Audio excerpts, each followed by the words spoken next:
Howdy, my name is Nachi Sasuke. Welcome back to Let's Play Pesterquest. In the last episode, we did Kanaya's route, and I also found out that I don't actually have to finish the Homestuck epilogue to continue this game, which I wish I had known a year ago, but there it is. And in this episode, we're going to be doing the Gamzee route, which is fucking cannons. How do they work? Except the first thing's Karkat. First things first, you deliver Karkat into the arms of a giant white crab, which strikes you as totally normal and safe thing to do. You're really beginning to get the hang of this zap situation. For instance, you are now capable of utilizing it without unleashing a lengthy exposition on the values of interpersonal relationships. You can just go! Lucky too, since when you drop Karkat off at his place, he does not look in the mood for philosophy, more for crawling into bed and sleeping for a week. You don't blame him. Dave and John are nice kids, but they do require a high level of buy-in to talk to. Since you have a memory like a steel friendship trap, you recall that there's another possible bro in this area. What did Karkat call the kid he lost his shit at the thought of meeting? Macaroni? You zap to Macaroni's house. This time, you aim for the yard and not the broom closet, and find yourself outside a huge sandstone castle at the edge of a dark, sprawling ocean. You'd have said it was abandoned if it weren't for the lights in the window. Oh, here he is. That is an interesting art style for him. Standing at the tide line is some sort of Halloween decoration? That's creepy in the earphones. A scarecrow made entirely of sticks and hair and a pair of oversized Wait, they probably don't even have Halloween here. It's already spooky enough every day. Nocturnal World can't even fuck with night holidays. The scarecrow throws a rock into the surf.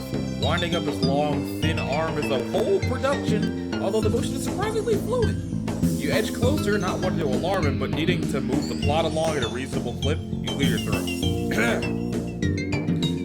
The boy scarecrow does the laziest double take you have ever seen. It's like he's on half speed. Motherfucker, you lost? That's a little forward. Now that you aren't hip to all the choicest trends that the kids are on, you have absolutely no problem with some random teen just swearing at you out of the blue. It's absolutely fine. In fact, you love it. Makara! That's what his name was. You ever look at the ocean? You know, really get your eye salts going on it. Well, yeah. You're doing that right now, actually, since the ocean is right in front of you, and it's very hard not to see it at least out of the corner of your eye. Oh, dang. Well, for sure you were someone's little lost unless it's on account of you being white all over. Not my old goat, for sure. That old bastard's never once showed his ugly skull to share a pie. The tide creeps up the beach and you take an automatic step back. The water looks normal and Makara is up to his shins in the surf, but you still don't trust like that. You can teleport, but that doesn't mean you want to get your toes burned off by alien saltwater or whatever the fuck. What about you, stranger? You ever get down on a hot, warm plate of gooey mess? Pie, motherfucker? I got one in the oven. Oh, how silly are you? You love pie! You love it so much more than any weird shit you thought he was talking about. He grins and, oh god, horror opens up a pit in your stomach as his skin cracks before you realize it's makeup. He's got face paint on. You guess kind of like a cloud thing going on? It tracks. The big pants, the crazy hair, etc.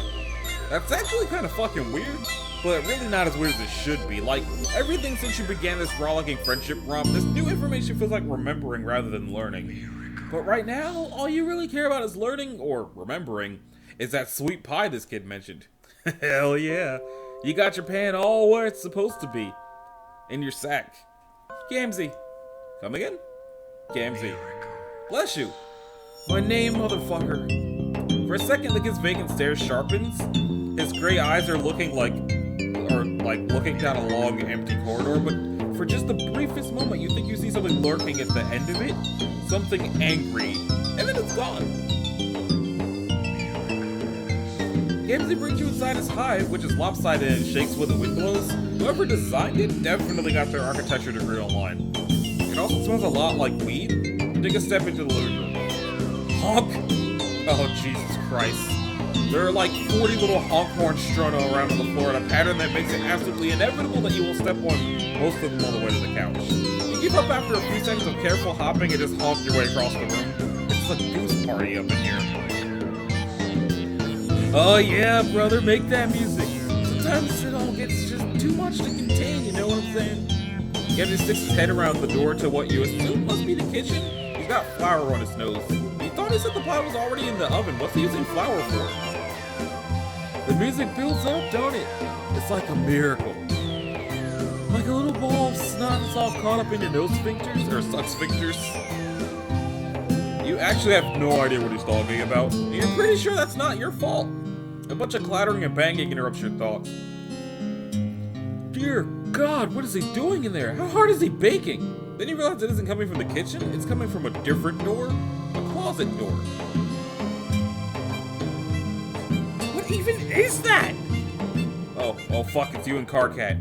You must have time traveled without meaning to when you zapped here. Damn it, you thought you were getting the hang of this. But how do you respond to this absolutely unforeseen turn of events? Let's let Gamzee open the door. Figuring this is the best way to prevent a paradox, you wait until the racket gets loud enough to alert your host. What's all that? You shrug and open your eyes real wide to show how innocent you are. This is a total mystery that absolutely needs solving. Hey, hold up, my brother. I'm hearing something in the scrub cubby. Some squeak beast once got itself trapped.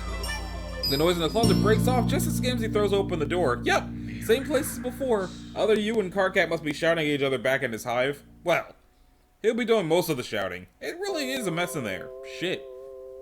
Damn, little monster skittered off. Yeah, weird. You have no idea where they went, and you're totally sure it was not a friend of his who flipped out at the sheer sound of his voice. That would be ridiculous. Oh, no doubt. I'm glad you agreed about that. Oh, speaking of which, you mentioned you have a friend in common. Carcat, small, shouty. Gamzee cracks his lips so wide grin, you're surprised his face doesn't turn inside out. Yeah, that there's my best fucking friend. As close as two wrigglers what slithered out of the mother grub's frumpy ass together. We got our rap on. Rap, like actual rap? Carcat doesn't really strike you as the rapping type. Not so much as you notice. But I know he's got that music inside him somewhere. All wrapped up under his skin, just waiting for a real motherfucking brother to rip it out. Oh, that's incredibly romantic, but also the creepiest shit you have ever heard. Oh, hell yes. An ungodly amount of steam issues from the kitchen, like someone baking in a cartoon. Whatever it is, smells amazing, sugary with just a hint of sharpness to it. You can ever say what kind of pie he's making? Miracle pie, sister. Miracle pie. Oh, nice. Miracle flavor. Sounds great and not at all like it might burn the roof off your mouth. Gamzee emerges from the kitchen. It looks like it's made of green sun. Gamzee emerges from the kitchen, the sweet smell getting stronger as he comes closer. He isn't carrying any plates or forks or whatever, so you guess you're just going to eat with your hands? You look down at your grubby little paws. When was the last time you washed these silly things? They were disgusting. But then you get a look at the pie and realize that the germs are going to be the least of your worries. It's thick and gelatinous and green? Neon green? Poison control green? Like clip art of something toxic. You are absolutely sure that whatever that pie is made of, humans are not meant to eat it. Probably not trolls either. Gamzee sits down next to you, stretching out his long, skinny legs onto the coffee table, knocking over a stack of comics and a couple of empty Fago bottles. Yikes. Not make you feel any better about his ability to make good nutrition choices. You ask Gamzee as politely as you were able what kind of pie it is. Oh dang, brother, a Nutra mercenary never gives away a secret ingredient. All you need to know is this is the good shit. You want to see the miracles the way I see them? I know you do. I can hear it in your voice. I can see it in your seed stalks. This is the shit that is going to put you all the way up over the top. Gamzee gives you that one look, you know the one, when your friend tells you that they got some deliriously dank shit that they're just aching to share with you. That's a real thing that happens. It is absolutely drugs. This is a drug pie. Let's go! You know what? Fuck it, you're magic. You can do whatever you want. You scoop out a big green glowing glob of poison pie. It's so gooey and thick it almost slides right out of your hand. Manage to get a little bit of it into your mouth. It punches you right in the taste buds. So sweet your teeth ache and without any discernible texture. Just goop that slowly fills your mouth and coats your throat. Wow. It sure is a tactile experience. It doesn't taste bad. Just sort of like you swallowed a big sweet mouthful of nausea hit you in a wave and every nerve ratchets tight. Yeah, definitely not meant for whatever kind of creature you are. Your body wants to reject it. You lean over the arm of the couch and prepare to give this volume an additional content warning. But the feeling passes. And not only does it pass, it is accompanied by a rising sleep of euphoria. It shivers up from your stomach and into your brainstem. You let out an unintentional sigh of happiness and settle back down onto the couch. Wow. You feel so great right now. Holy shit, drugs are awesome. You want to do them all the time. No wonder Gamzee was so intent on getting this pie finished. If you were him, and you knew the secret to the wonders of the universe, you wouldn't ever eat anything else, ever. A long finger taps you on the shoulder. More, motherfucker? He offers you the pie plate and you eagerly dig your fingers in. It's getting all over the couch and your face, but you don't care. You just want more of that perfect, contented feeling. Gamzee watches you with dreamy approval. Somehow, the two of you end up in the supply closet. You aren't really sure why. It just felt like a good idea to go in there, possibly investigate whatever it was that was making a bunch of silly noises a few minutes ago. Oh, you know what it was? It was you! You and Carcat. You guys came to visit Gamzee one time, but Carcat wussed out. You'll try harder next time. Good try, motherfucker. You're not pulling my stem that easy. My nubby little brother hasn't been anywhere near my motherfucking hive. I tried to get him over here again and again, you know? But he's all got this hate on for face-to-face hangouts. Not like you. You got your motherfucking fan blown right the fuck open. You're like me, my sister. You're wide open to the motherfucking miracles. You tell Gamzee that he's totally right. You are so ready and open to whatever miracle comes along. But no, seriously, if he wanted to, the two of you could go visit Carcat right now. He's probably sleeping off his trip to an alien planet. But you can wait. Or just fast forward in time a little bit. That's a thing you can do. Oh, for real? Why didn't you say so then, motherfucker? Zap us on out of here. Sure, right away. Anything you want, best friend. Gamzee gives you another one of those wide, messy grins, like you can't contain his joy at the thought of being someone's best friend. You totally sympathize. You can't actually remember how to use your magic powers right now. You think it's possible you're a little too high. You may remember how you came to be lying on his filthy closet floor and looking up at the filthy closet ceiling? Didn't you try to keep the place with your cleaning supplies a little, cleaner? No worries, my brother. There isn't any rush. I got my certainty on that one day we're all gonna get together in one big horn pile. My boy Carcat, T-Dog, Eki is that nasty cerulean bitch that's always mad as hell. Everybody! We'll all climb up to the clouds together. You don't know who some of these people are, but that's okay. You're confident that they all make amazing friends and you can't wait to climb up into the sky with them. What do you do once you get up there? We ride the Dark Carnival all the way to paradise, my brother. The Dark Carnival, that sounds familiar somehow. You feel like you've heard of it before. Oh, I should hope so, motherfucker. Anybody once got any kind of head for religious dogma at all has heard of this shit. I knew you were a real one. Oh yeah, for sure, you're the realest, but like, imagine you weren't as real as you could be. What would you tell some dumb asshole who had no idea what Gamzee was talking about?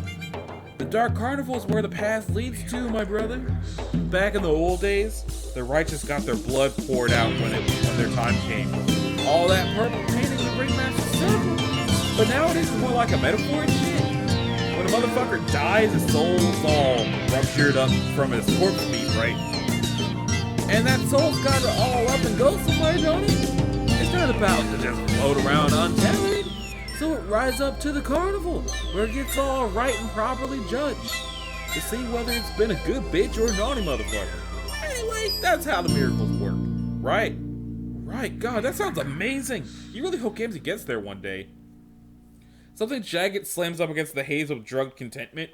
You feel it like a booming knock on the inside of your consciousness. You remember a face? Gamzee's face. No, not quite. It's a face with makeup, but it's younger, kinder, more vulnerable. You remember this? This is a friend. You remember you had friends. You remember a clown? With a monumental effort, you force yourself into a sitting position. Gamzee's still splayed out on the floor, totally gone. You have to figure this out.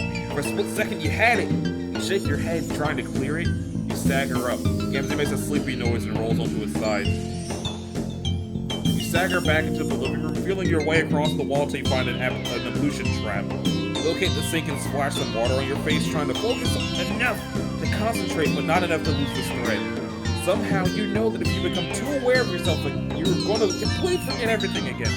It's It's almost like someone wants you to forget.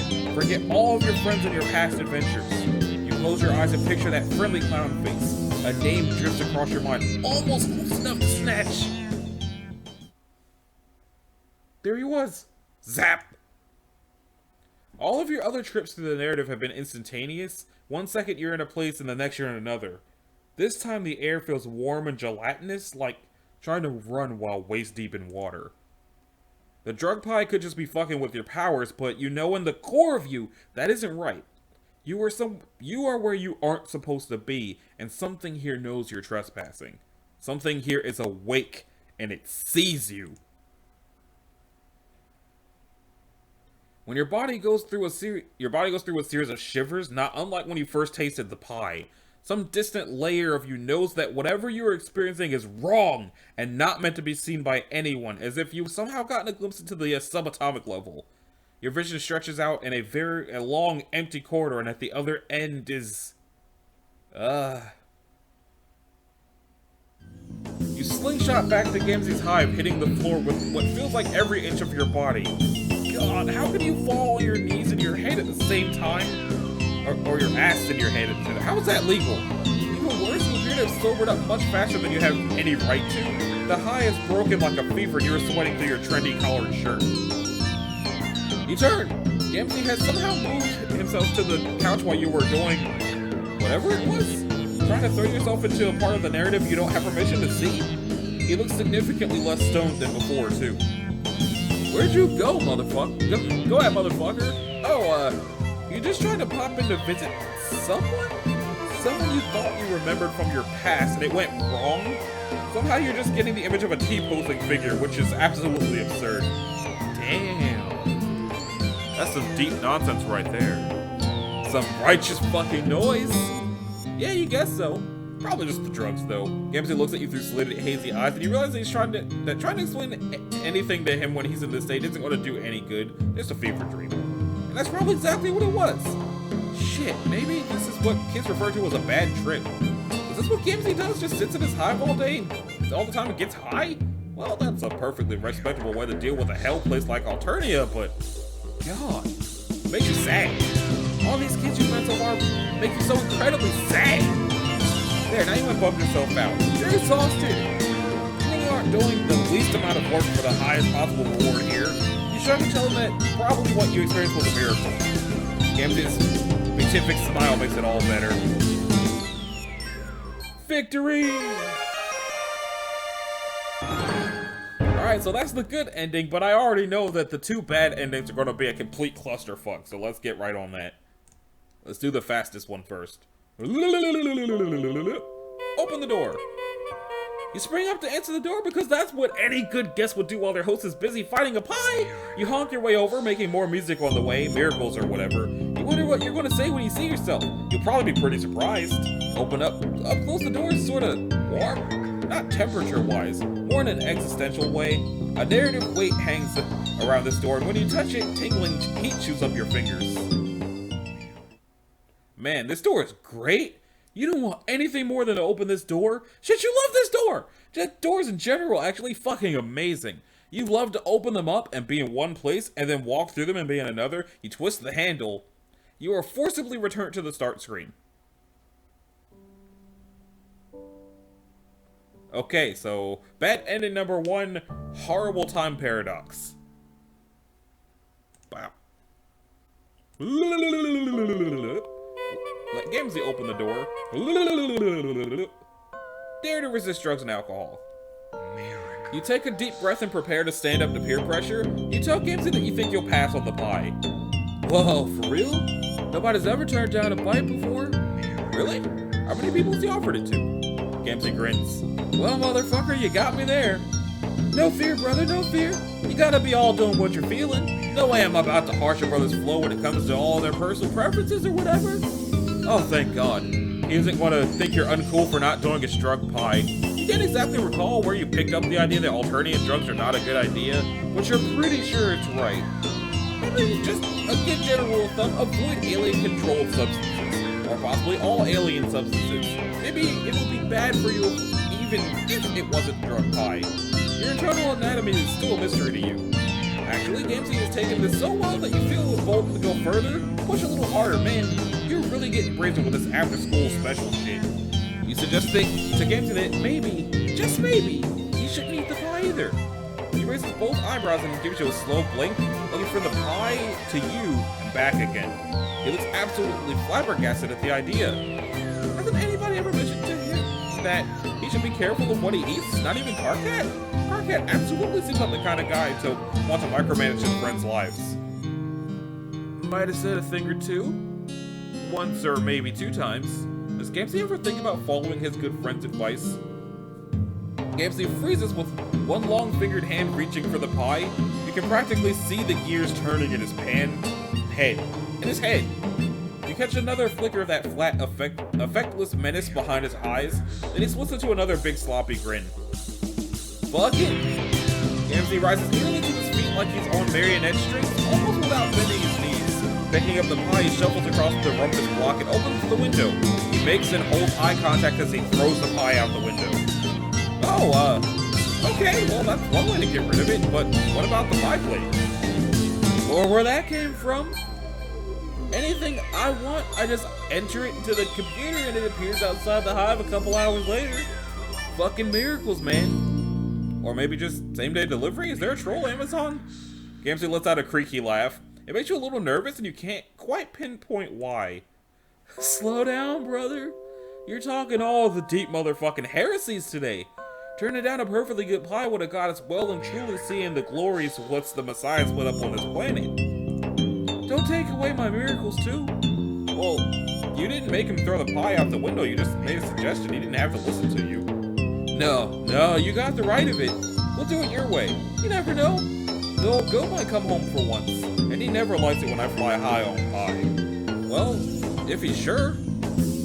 Gamzee looks at you from across the room, silhouetted against the window like a black spot on the moon, and you think you may have made a mistake. You aren't exactly sure why, just something in the back of your head is shouting at you. Maybe you'll check, just to be sure. So when Gamzee loops back into the kitchen, maybe to throw more shit passive-aggressively out a window, you zap forward. Just a little while, a couple of days. The house is quiet, but everything looks mostly the same. When you listen, though, you hear a steady thump. Thump. Thump. If you didn't know any better, you might say it was someone banging something against the drywall. For instance, their head. The sound rattles through the stone of the hive and builds along the scaffolding of your body. With mounting dread, you zap forward a few days. The hive is a wreck. It wasn't exactly a showroom before, but now there are 3 times as many hoghorns and Faygo bottles overflow off the table. The couch bleeds stuffing from 3 long gouges. The TV is shattered and every mirror in the house is broken.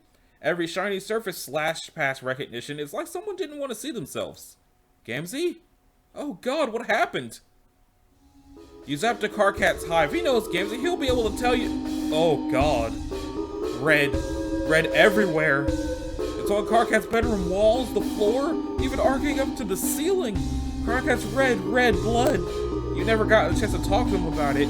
Your stomach curls in on itself and you fall forward onto your knees, retching onto the carpet. You haven't had any of the pie, so nothing comes up. Kanaya's room is far greater disarray. She looks like she put up much more of a fight than Karkat had. There are great gouts of jade blood over the bolts of cloth and drafting table, but it's joined by deep splashes of royal purple. Kanaya's hush top blows thickly into the dim room. A smiley face with a round clown nose is painted in blood on the screen. Beneath it, an instant message flashes. Fussy face, what the fuck? You can't ignore me forever, Miriam. I doubt you can even do it for one night. Clown face. The cursor still flashes. Green and purple ooze onto the keys still wet. Oh god, he's going after AG2. You have to do something!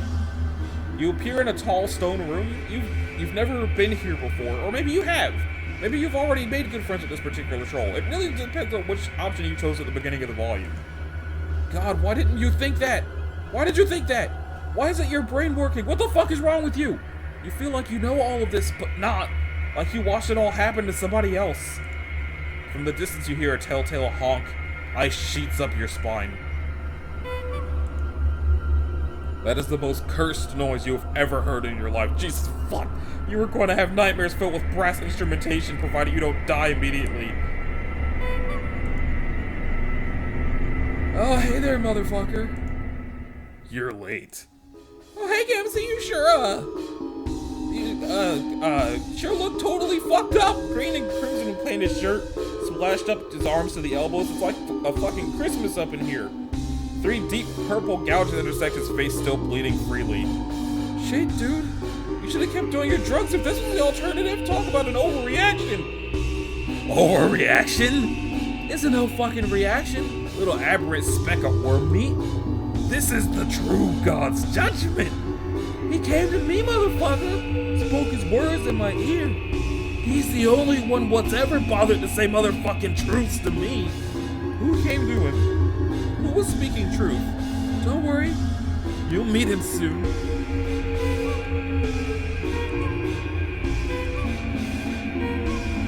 Oh, God.